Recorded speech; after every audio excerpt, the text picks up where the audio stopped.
नमस्कार, मैं रीना तिवारी एक बार पुनः आपका स्वागत करती हूँ अपने YouTube चैनल में। और आज हम लोग क्लास 10th का सामाजिक विज्ञान अर्थशास्त्र का क्लास जो है वो अटेंड करेंगे। और अर्थशास्त्र के सेक्शन में हम लोग आज देखेंगे विकास। एक चैप्टर है, पहला चैप्टर विकास, डेवलपमेंट, इसे आज हम देखने वाले हैं। पहला चैप्टर होने के नाते ये बहुत ही महत्वपूर्ण है। हर साल जो है इस चैप्टर से प्रश्न जो है वो पूछे जाते हैं, MCQ आते हैं। प्रीवियस ईयर पेपर देखने पे ऐसा पता चल रहा है। तो देर न करते हुए आज के इस क्लास को, विकास को जो है वो शुरू करते हैं। तो सबसे पहले आपके सामने स्क्रीन पे है एक पॉइंट, विकास क्या है, व्हाट इज डेवलपमेंट। तो चलिए देखते हैं। बहुत ही कॉमन वर्ड है हमारे सामाजिक जीवन में विकास का। तो देखिए, विकास का जो अर्थ होता है वो किसी के भी जीवन को जो है एक प्रगति प्रदान करना होता है, उसे और भी बेहतर बनाना होता है। और कहा जाता है कि अलग अलग जो लोग होते हैं उनका जो विकास का लक्ष्य होता है वो उनके रहन सहन के हिसाब से बिल्कुल अलग होता है। उदाहरण में अगर देखा जाए तो यहाँ बताया गया है कि अगर एक भूमिहीन कोई मजदूर है तो उसके लिए विकास का कुछ अलग ही अर्थ होगा।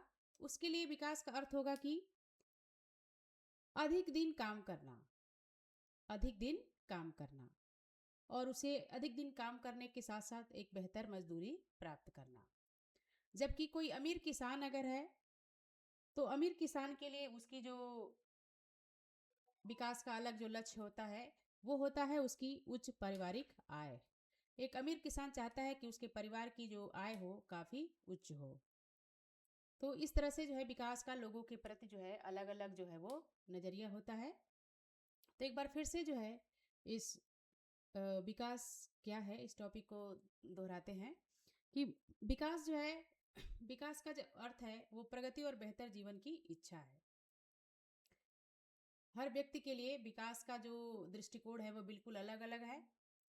कोई गरीब भूमिहीन और मजदूर अगर है तो उसके लिए विकास का अर्थ है कि अधिक से अधिक दिन तो उसे काम मिले और इसके साथ ही साथ उसे बेहतर मजदूरी मिले। जबकि कोई अमीर किसान है तो उसके लिए जो है उसकी जो विकास की दृष्टिकोण है वो ये है कि उसकी जो पारिवारिक आय है वो काफ़ी उच्च हो, समृद्ध हो। तो इस तरह से विकास के अर्थ को लोग जो है अपने अपने नज़रिए से, अपने अपने रहन सहन के माध्यम से जो है वो देखते हैं। लेकिन कुल मिलाकर उसका अर्थ यही होता है कि प्रगति और बेहतर जीवन की इच्छा, प्रगति और बेहतर जीवन की इच्छा ही विकास का जो है वो मुख्य लक्ष्य है।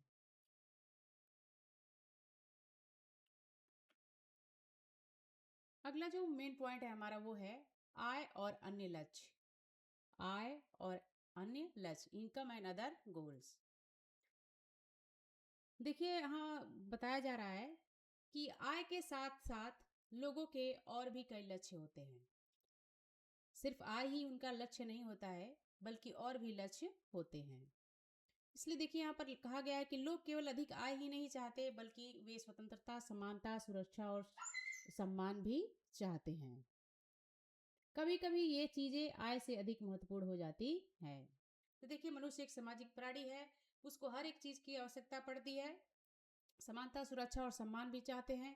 इसलिए कभी कभी उनके जीवन में जो है आय से बढ़कर जो है उनकी जो सम्मान होता है, उनका जो समानता होता है, सुरक्षा होता है, वो बेहतर होता है। तो इस तरह से यहाँ बताया जा रहा है कि आय और अन्य लक्षण जो है दोनों एक दूसरे से जुड़े हुए हैं। आय के साथ साथ मनुष्य जो है एक सामाजिक प्राणी है, वो जो है अपने सम्मान के लिए मरता है। तो इस तरह से उसे सम्मान भी चाहिए और सुरक्षा भी चाहिए। तो इस तरह से कभी कभी ऐसा समय आता है कि लोग जो है आय यानी कि पैसे और लाभ जो होता है उससे परे जो है वो किसको चुनते हैं, अपने सम्मान और अपनी समानता को जो है वो चुनते हैं, अपनी स्वतंत्रता को चुनते हैं। अगला जो मेन पॉइंट है हमारा वो है राष्ट्रीय विकास, नेशनल डेवलपमेंट। राष्ट्रीय स्तर के विकास, आइए देखते हैं। देखिए राष्ट्रीय विकास का तात्पर्य यह है कि इसका अर्थ जो है वो देश की उन्नति से जुड़ा हुआ है। राष्ट्रीय विकास सीधे देश की उन्नति से जुड़ा हुआ है और यह एक देश की ऐसी क्षमता है कि वह अपने नागरिकों के जीवन स्तर में सुधार करे।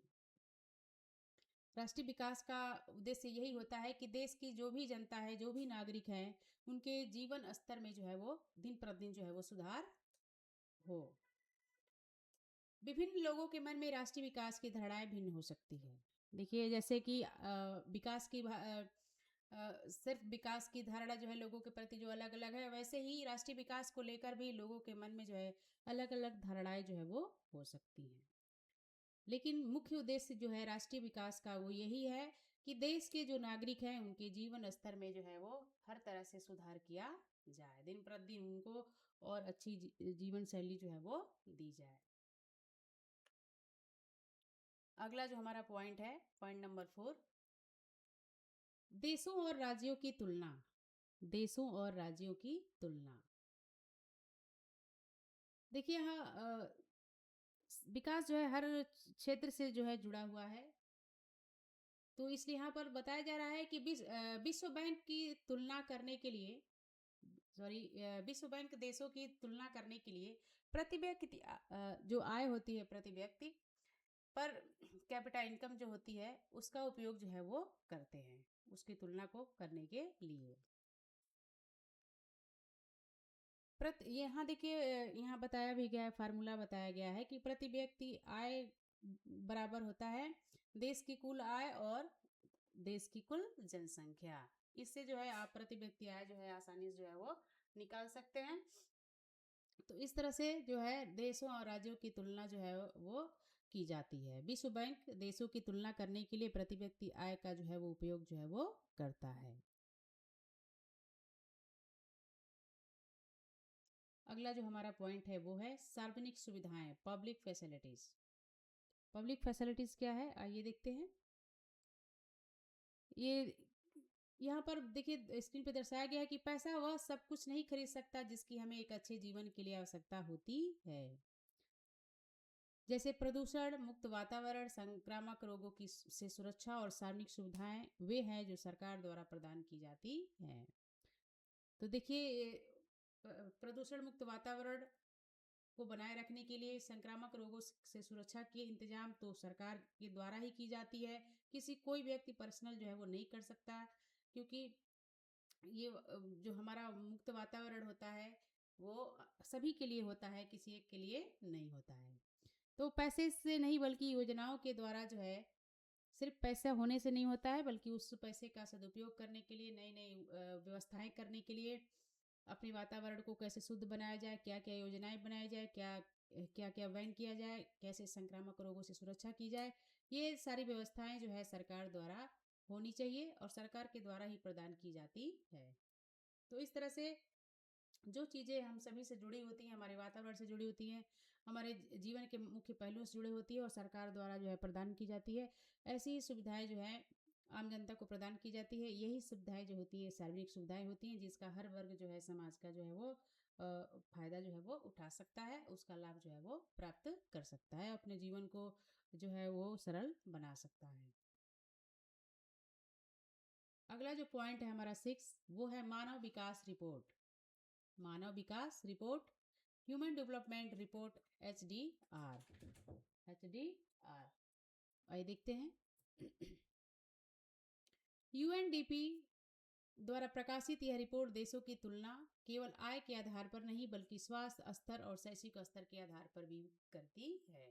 देखिए अभी आय के आधार पर जो तुलना की जाती है वो तो की ही जाती है, लेकिन मानव विकास रिपोर्ट को अगर देखा जाए उसमें हर जीवन का हर एक पहलू उसमें जो है शामिल हो जाता है, जिसके तहत यहाँ पर कहा गया है कि यूएनडीपी जो है जब ये रिपोर्ट प्रकाशित करती है तो उसमें देश के केवल आय को आधार नहीं मानती है बल्कि स्वास्थ्य स्तर और जो स्वास्थ्य स्तर होता है लोगों का, नागरिकों का, और उनके जो शैक्षिक स्तर होते हैं उसके आधार पर जो है ये रिपोर्ट जो है वो विकास का प्रस्तुत करते हैं। अगला पॉइंट देखते हैं। अगला पॉइंट है हमारा 7 नंबर का, औसत आय की सीमाएं। औसत आय की सीमाएं, limitation of average income, limitation of average income. तो देखिए यहाँ देखते हैं, औसत आय, आय यानी कि प्रति व्यक्ति आय देशों की तुलना के लिए उपयोगी तो है, लेकिन यह आय के असमान वितरण को छिपा देती है। इसमें हमें यह नहीं बताती है कि यह आय लोगों के बीच किस प्रकार वितरित है। उदाहरण के लिए दो देशों की औसत आय समान हो सकती है, लेकिन एक में अमीर गरीब की खाई बहुत अधिक हो सकती है, जबकि दूसरे में अधिक समान हो सकता है। तो इस तरह से जो है आय की जो सीमाएं होती हैं वो औसत आय की सीमाएं जो है वो निर्धारित है। तो देखिए, औसत आय प्रति व्यक्ति आय जिसे कहते हैं, देशों की तुलना के लिए उपयोगी तो है, लेकिन यह आय क्या बताया जा रहा है कि आय के असमान वितरण को छुपा देती है। जो आय का जो असमानता रहती है लोगों के बीच में, यहाँ ये सारी चीजें जो है वो छिप जाती हैं। इसमें जो है पूर्ण रूप से जो है ये पता नहीं चल पाता है कि आय लोगों के बीच किस प्रकार से वितरित है। कहीं बताया जा रहा है, यहाँ दो देशों की बात की जा रही है कि दो अगर देश हैं और ऐसा औसत आय समान हो सकती है, लेकिन एक में अमीर गरीब की खाई बहुत अधिक हो सकती है और एक में जो है अधिक समान भी हो सकती है। जरूरी नहीं है कि जो है वो बिल्कुल जो है एक समान हो, बल्कि दोनों में अंतर जो है वो हो सकता है। कहीं कमी हो सकती है और कहीं उसकी समानता जो है वो हो सकती है। अगला जो हमारा पॉइंट नंबर 8 है वो है सकल नामांकन अनुपात, क्रॉस एनरोलमेंट रेशियो। तो देखिए यहाँ बताया जा रहा है कि ये जो है सकल नामांकन अनुपात जो है 3 स्तरों पर, प्राथमिक स्कूल, माध्यमिक स्कूल और उच्च शिक्षा के लिए जो है नामांकन अनुपात का कुल योग है। सकल नामांकन अनुपात जो होता है, ये तीनों स्तर जो प्राथमिक स्कूल और माध्यमिक स्कूल और उच्च शिक्षा के लिए जो नामांकन अनुपात का कुल योग होता है, और ये हमें ये दर्शाता है कि कितने बच्चे, कितने युवा जो है शिक्षा प्रणाली जो चालू है उसकी वो जो है उसमें शामिल है। उसका वो वो भी एक हिस्सा है। जितने लोग पढ़ रहे हैं उनका पूरा नामांकन का जो पूरा लेखा जोखा है सही ढंग से पता चलता है। यहाँ देखिए बताया कि मानव विकास सूचकांक, मानव विकास सूचकांक जो है एचडीआई की गणना में यह केवल एक प्रमुख कारक है। यह एक प्रमुख जो है वो कारक है। इससे जो है माध्यमिक, प्राथमिक और उच्च शिक्षा का पूरा जो है अनुपात जो है वो देखने को मिलता है। अगला पॉइंट है धारणीयता या सतत विकास की आवश्यकता। धारणीयता या सतत विकास की आवश्यकता, देखिए सतत विकास की आवश्यकता होती है, इसलिए यहाँ पर बताया गया है नीड फॉर सस्टेनेबिलिटी। तो इस तरह से यहाँ कहा जा रहा है कि विकास का स्तर न केवल ऊंचा होना चाहिए बल्कि भविष्य के लिए भी बनाए रखना चाहिए। यानी कि विकास जो है उसका ग्राफ जो है ऊपर नीचे आता जाता रहता है, इसलिए विकास का स्तर न सिर्फ ऊंचा होना चाहिए बल्कि भविष्य के लिए भी, यानी कि आने वाले समय के लिए भी जो है ये विकास जो है बना रहना चाहिए। इसका ग्राफ नीचे नहीं होना चाहिए बल्कि ऊपर होना चाहिए। देखिए एक गंभीर विषय है, वर्तमान में हम प्राकृतिक संसाधनों का जिस गति से जो है उपयोग कर रहे हैं अपने दैनिक जीवन में, उससे भविष्य में विकास के स्तर जो है वो जैसे अभी ऊंचा उठा है वो उसी तरह से नीचा भी हो सकता है। जैसे मान लीजिए कि भूजल का गिरता स्तर, जो हर जगह भूजल का जो है जो उपयोगी जल है उसका स्तर जो गिरता जा रहा है, उसका जो है हर जगह जो है अक्सर खबर में आ रही है कि यहाँ का जल स्तर जो है काफ़ी कम हो गया है। तो और या फिर कच्चे तेल का सीमित भंडार जो है, ये जो है बड़ी चुनौतियाँ जो है आने वाले भविष्य में हमारे सामने बनकर आएंगी। तो ये विकास जो है यहाँ बताया जा रहा है कि सतत विकास की आवश्यकता जो है वो होनी चाहिए। विकास ऊंचा हो लेकिन ऐसा विकास हो जो भविष्य के लिए भी उस ग्राफ को जो है कंप्लीट कर सके। अगला पॉइंट है वो है स्वास्थ्य और विकास का अंतर संबंध। स्वास्थ्य और विकास का अंतर संबंध, स्वास्थ्य और विकास का क्या संबंध है एक दूसरे से, कैसे दोनों एक दूसरे के लिए जो है सहायक होते हैं और कैसे एक दूसरे को प्रभावित करते हैं, आइए देखते हैं। देखिए विकास केवल आय नहीं है, पहले भी कहा गया है कि विकास केवल आय नहीं है। एक स्वस्थ नागरिक के लिए देश के लिए, कोई भी नागरिक हो किसी देश का, उसके लिए बेहतर संसाधन होता है। नागरिक ही जो होता है सबसे बेहतर जो है वो संसाधन जो है वो होता है। शिशु मृत्यु दर, आईएमआर और जीवन प्रत्याशा, लाइफ एक्सपेक्टेंसी जैसे संकेतक देश के वास्तविक विकास को दर्शाते हैं। यदि किसी राज्य की आय अधिक है लेकिन स्वास्थ्य सुविधाएं खराब हैं, जैसे हरियाणा बनाम केरल, तो उसे पूरी पूरी तरह विकसित नहीं माना जा सकता। तो देखिए इस तरह बताया गया है कि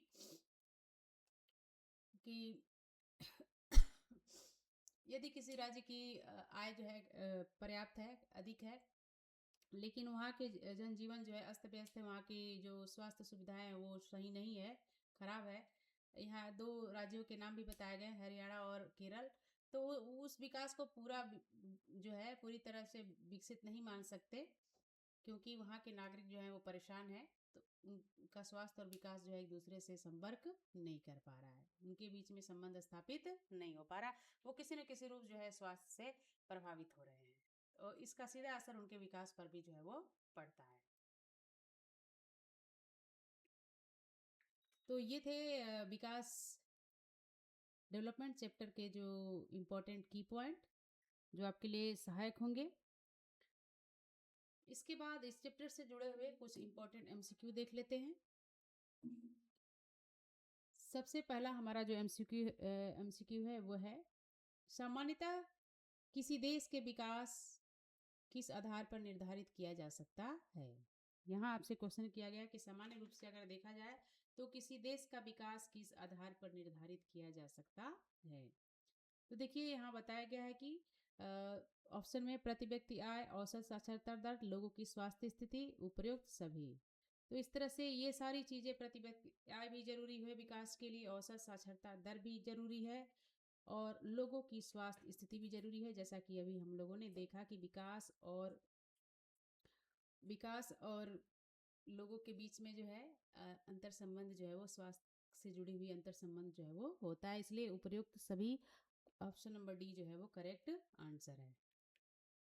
अगला क्वेश्चन देखते हैं। प्रति व्यक्ति आय को यह भी कहा जाता है, प्रति व्यक्ति आय जो है उसको यह भी कहा जाता है, क्या है इसमें बताया गया, औसत आय, राष्ट्रीय आय, कुल आय और व्यक्तिगत आय। देखिए प्रति व्यक्ति आय को औसत आय भी कहा जाता है, एवरेज इनकम भी कहा जाता है, जैसा अभी अभी हम लोगों ने पढ़ा है। इसलिए ऑप्शन नंबर ए जो है औसत आय, एवरेज इनकम जो है वो करेक्ट आंसर है। अगला हमारा जो क्वेश्चन है वो है, विश्व बैंक की विकास रिपोर्ट में किस देशों को वर्गीकृत करने का मुख्य मापदंड क्या है। विश्व बैंक की विकास जो रिपोर्ट आती है उसको वर्गीकृत करने के लिए मुख्य मापदंड क्या है। तो देखिए इसमें जो है प्रति व्यक्ति आय जो है इसी को अपनाकर जो है विश्व बैंक जो है अपना रिपोर्ट जो है वो प्रस्तुत करता है। अभी अभी हम लोगों ने पॉइंट में पढ़ा था कि विश्व बैंक जो है प्रति व्यक्ति आय को जो है लेकर जो है अपने रिपोर्ट को जो है वो देता है, इसलिए ऑप्शन नंबर बी जो है वो करेक्ट आंसर है, प्रति व्यक्ति आय। अगला क्वेश्चन है हमारा, मानव विकास रिपोर्ट एचडीआर कौन प्रत्याशित करता है। मानव विकास रिपोर्ट एचडीआर कौन प्रकाशित जो है वो करता है। तो देखिए इसको जो है यूएनडीपी जो है वो प्रकाशित जो है वो करता है, इसलिए option number C UNDP correct answer है। आगे देखते हैं। अगले क्वेश्चन में पूछा गया है कि केरल में शिशु मृत्यु दर कम क्यों है। केरल राज्य में शिशु मृत्यु दर की कमी क्यों है, इसका कारण बताना है। तो चलिए देखते हैं। यहाँ बताया गया है कि यहाँ बहुत अमीर लोग रहते हैं, यहाँ स्वास्थ्य और शिक्षा की बुनियादी सुविधाएं बेहतर हैं। तो देखिए यहाँ पर ऑप्शन नंबर बी जो है वो करेक्ट आंसर है। यहाँ अगला देखते हैं क्वेश्चन नंबर 6, सतत विकास का अर्थ क्या है। सतत विकास का अर्थ क्या है, अभी हम लोगों ने पॉइंट में देखा है कि सतत विकास का अर्थ ये है कि वर्तमान में जो विकास का ग्राफ है, विकास जिस प्रक्रिया से चल रही है वो भविष्य में भी उसी तरह से बनी रहनी चाहिए। सतत का मतलब कि जो चीज़ें हैं वो हमेशा ऐसे ही बनी रहे, इसलिए ऑप्शन नंबर बी जो है करेक्ट आंसर है, भविष्य की पीढ़ियों के लिए। आगे देखते हैं, बीएमआई का क्या अर्थ है? बीएमआई का अर्थ क्या है? बीएमआई का अर्थ है body mass index. Body mass index जो है, इसलिए ऑप्शन नंबर ए जो है वो करेक्ट आंसर है, बॉडी मॉस इंडेक्स। अगला देखते हैं, नवीकरणीय संसाधन का उदाहरण क्या है? नवीकरणीय संसाधन का उदाहरण क्या है? देखिए, बताया जा रहा है कि ऐसा संसाधन जिसका नवीकरण किया जा सके, जैसे कि भूजल, ग्राउंड वाटर, इसलिए ऑप्शन नंबर सी जो है वो करेक्ट आंसर है। आगे देखते हैं, प्रति व्यक्ति आय की गणना किस मुद्रा में की जाती है? प्रति व्यक्ति आय की गणना जो है वो किस मुद्रा में की जाती है? तो देखिए, प्रति व्यक्ति आय की गणना जो है वो विश्व बैंक के द्वारा की जाती है, इसलिए जो है यहाँ ऑप्शन नंबर सी डॉलर जो है वो करेक्ट आंसर है। आगे देखते हैं, सकल घरेलू उत्पाद, सकल घरेलू उत्पाद जीडीपी क्या है? सकल घरेलू उत्पाद जीडीपी क्या है? तो आइए देखते हैं, कुल निर्यात, कुल निवेश, एक वर्ष में उत्पादित सभी अंतिम वस्तुओं और सेवाओं का मूल्य जो है वो सकल घरेलू उत्पाद से जुड़ा हुआ है, इसलिए ऑप्शन नंबर सी जो है वो करेक्ट आंसर है। अगला क्वेश्चन देखते हैं, अगले क्वेश्चन में पूछा गया है, साक्षरता दर क्या मापती है? किसी भी देश की साक्षरता दर जो है वो क्या मापती है? तो आइए देखते हैं,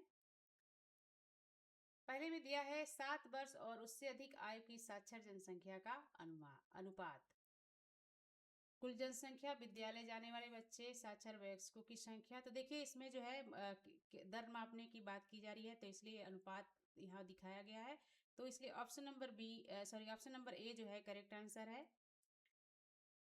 7 वर्ष और उससे अधिक आयु की साक्षर जनसंख्या का अनुपात, यही होती है साक्षरता दर मापने की प्रक्रिया। तो अगले क्वेश्चन देखते हैं, गैर नवीकरणीय संसाधन वे हैं जो, ऐसे संसाधन जिसका नवीकरण जो है नहीं किया जा सकता है तो वो कैसे संसाधन होते हैं?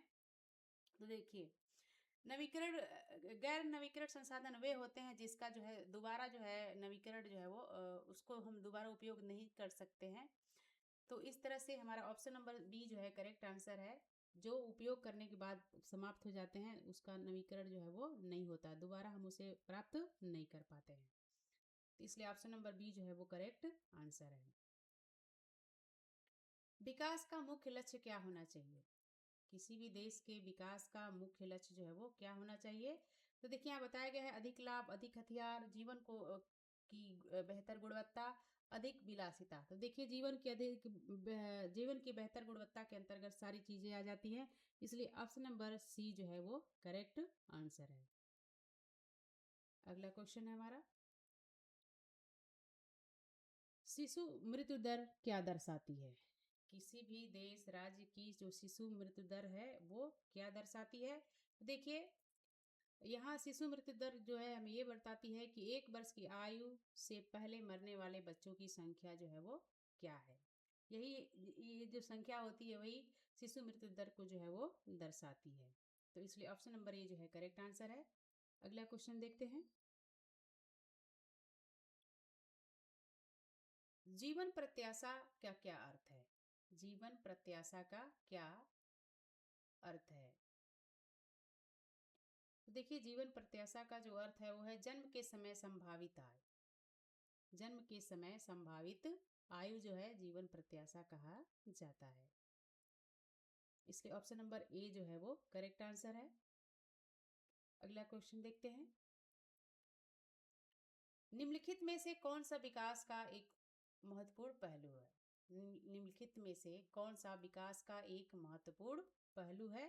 तो देखिए, इसमें जो है आय के साथ साथ, अभी अपने की पॉइंट में पढ़ा था कि आय के साथ साथ स्वतंत्रता और सुरक्षा भी जो है विकास का एक महत्वपूर्ण पहलू है, इसलिए ऑप्शन नंबर बी जो है वो करेक्ट आंसर है, स्वतंत्रता और सुरक्षा। आगे देखते हैं, किस राज्य में साक्षरता दर सबसे अधिक है? किस राज्य में साक्षरता दर सबसे अधिक है? जीके में भी आप पढ़ते होंगे। इसमें जो है ऑप्शन नंबर सी केरल, जो कि हमेशा से साक्षरता दर से शिक्षा के लिए जो है महत्वपूर्ण माना गया है, तो इसलिए ऑप्शन नंबर सी केरल जो है वो करेक्ट आंसर है, केरल। अगला क्वेश्चन है हमारा, औसत आय को परिभाषित किया जा सकता है।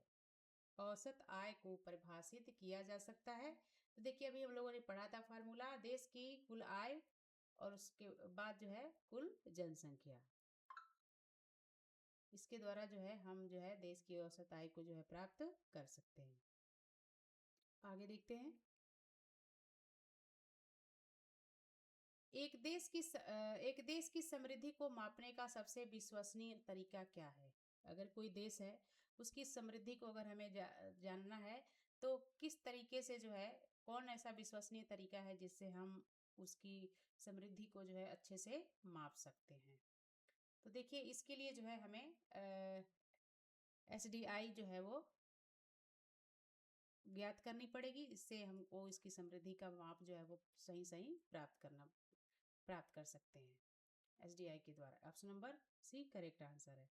अगला क्वेश्चन है हमारा, HDI में भारत का स्थान किस प्रकार निर्भर करता है? HDI में भारत का स्थान किस प्रकार जो है वो निर्भर करता है? तो देखिए SDI में स्वास्थ्य और शिक्षा के मद्देनजर जो है भारत का स्थान जो है वो निर्भर करता है, इसलिए ऑप्शन नंबर बी स्वास्थ्य और शिक्षा जो है वो करेक्ट आंसर है। आगे देखते हैं, निम्नलिखित में से कौन सा सतत विकास की चुनौती है? इस समय निम्नलिखित में से ऐसा कौन सा पहलू है जो विकास के लिए एक सतत चुनौती जो है वो बना हुआ है?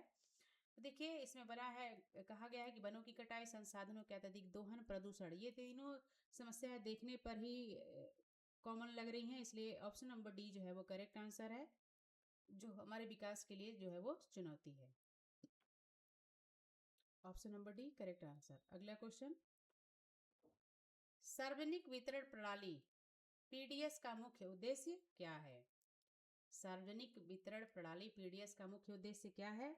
तो देखिए यहाँ पर PDS का मुख्य उद्देश्य है गरीबों को उचित मूल्य पर भोजन उपलब्ध कराना, सबसे महत्वपूर्ण उद्देश्य है। कोई भी गरीब व्यक्ति हो उसको उचित मूल्य पर जो है भोजन उपलब्ध कराना, सस्ती सस्ती चीजें जो है उपलब्ध कराना। ऑप्शन नंबर बी जो है वो करेक्ट आंसर है। आगे देखते हैं, अगले क्वेश्चन में पूछा गया है आपसे, विकास के लिए लोगों का नजरिया कैसा होता है? विकास के लिए लोगों का नजरिया जो है वो कैसा होता है? तो हमने अभी विकास के शुरू में ही पढ़ा था कि विकास से के लिए लोगों का जो है अलग अलग नजरिया होता है, तो इसमें जो है मिश्रित और विरोधी, ये दोनों तरीके का जो लोगों का विचारधारा है वो सही आंसर है, इसलिए ऑप्शन नंबर डी जो है वो करेक्ट आंसर है। कभी मिश्रित विचारधारा होगा, कभी एक दूसरे के विरोधी विचारधारा होगा, तो option number D correct answer है। अगला क्वेश्चन है, BMI की गणना कैसे की जाती है?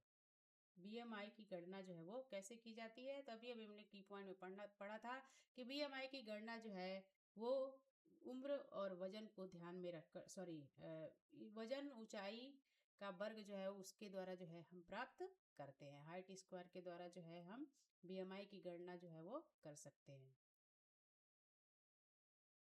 ऑप्शन नंबर ए जो है वो करेक्ट आंसर है। आगे देखते हैं, राष्ट्रीय विकास में प्राथमिकता दी जानी चाहिए।